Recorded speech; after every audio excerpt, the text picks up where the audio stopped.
Hello guys, and welcome back to another episode of Minecraft Factions.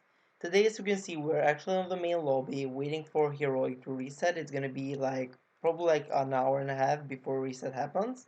But before it does, I wanted to explain to you a little bit of the basic rules and the stuff that has changed from the last season on here. And as you can remember, we actually played with Void last season, and we're going to be playing with the same faction this season as well. Actually merged with another faction, so now we're called Rain instead of Void. Still think that that's a good thing, a little bit more content, more numbers, and hopefully we're going to be able to get number 1 this season. So yeah, now just for the start, I'm just going to show you the changes and the updates that have happened or that will happen. And on the second part of the video, I will be showing you what we are doing in like the beginning, like building the farm, getting a corner, as well as the competition that we will be having. I think the Triad is not playing this season, but even if it is, it's going to be a nice competition, but I think they are not. So yeah. Okay, so right from the start, right here, it says Factional Wealth Top, which actually means that this season will not be like the last one where you had to gain points throughout the season to get F top value, but your value will be determined by how many spawners you have in the base and how long you have kept them there, which is quite good because, yeah, I'm used to this way more. And as you can see, the first place payout is $800 PayPal. Second place is 500 and third place is 200. Pretty good price if you ask me. Then for Call, so it's unlike the season on Demonic where you used to get PayPal for first place on Call. This time is first place get 100 Bycraft, second 75, and third place 25 Bycraft. Still quite good. I think we will be going for a bunch of calls, but it's not like a main deal. So even if you don't get many of those, it doesn't really make a bunch of difference. So for the second part here, it says that we're going to be having 5 different warps or like worlds, which means we will be having 20 corners able to get. And hopefully we get one at least because it's like super necessary to have a corner. And the first one is Overworld, second is Hell, Blizzard, and Venus. Out of all of this, everything is 4K by 4K except the Overworld, which is 5 by 5. Still good, still enough space, I think. 20 corners is quite a lot, so I think everybody will be end up with a corner, either buying it or just claiming it at the beginning. Then there will be 6 days of grace, which will be the time when you gather most of the spawners and like get your value and stuff, as well as make a base, trench it, and yeah, just get everything together before TNT enables. So during this time, TNT, creeper eggs, and any form of explosion will be disabled. Gem buggers will not work on when the enemy is nearby. Mining spawns will not be allowed. Will not cost money. That will not be allowed. As well as illegal claims on corners will be removed. That means like beach claims, if we call it that. So no faction can claim next to you, which will not allow you to claim all your buffer. Then the common slash FPS will be disabled.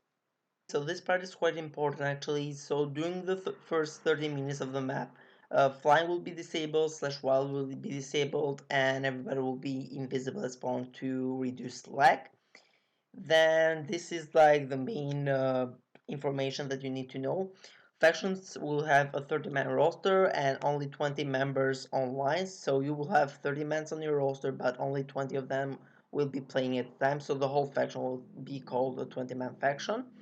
Ults per faction will have 50 ults, allies will be disabled, account shared is disallowed, buffer limit will be 25 chunk, cannon speed, which is very important, will be 3 seconds, left or right shooting is allowed, which is kind of weird because I think it used to not be allowed. Force field will be 12 hours, and economy, as usual, will be spawners, gain, and dark zone loot.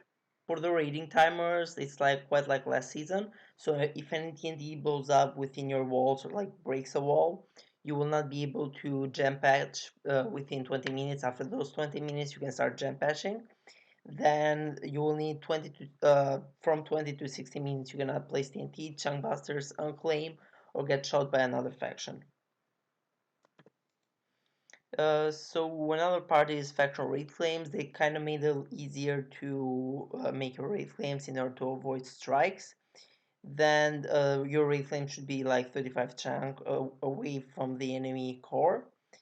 And yeah, there after you do this, you get like a little hub like this reclaim manager, where you can do how to, and it shows you how to do stuff. If you click the gold ingot, you will unclaim all your raid claims.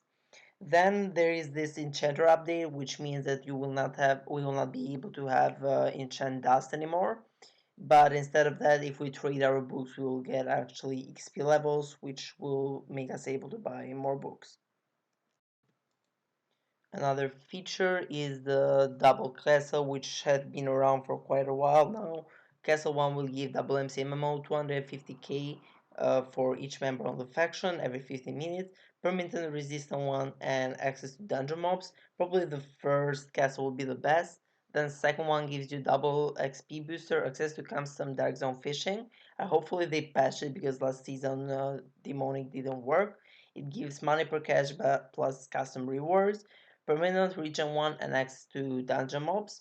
And I think you might be familiar with the Omni tool, but it just released for Heroic. In Demonic it was already tested. So what Omni tool is a pickaxe, shovel, axe, or whatever you want to it to be. It just changes whether you mine something or something else. And yeah, it is just like a trench pickaxe. It mines 3x3 or 7x7 or like 5x5. I think you just need to upgrade it. And yeah, this pretty much covers everything about like what's new on this season. There's a bunch of rule rework where you need to like go to the actual rules and check each one specifically.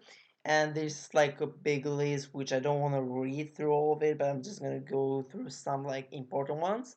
Additional changes, which force field extension will be removed, sharp 60 will be removed, which is kind of good because a sharp 6 with a damage that is like it can demolish anybody, and with the lag that happens sometimes, it's kind of unfair to have them. Yeah, there is like a bunch of other things which I don't want to really go through, but you can just pause the video and read everything for yourself.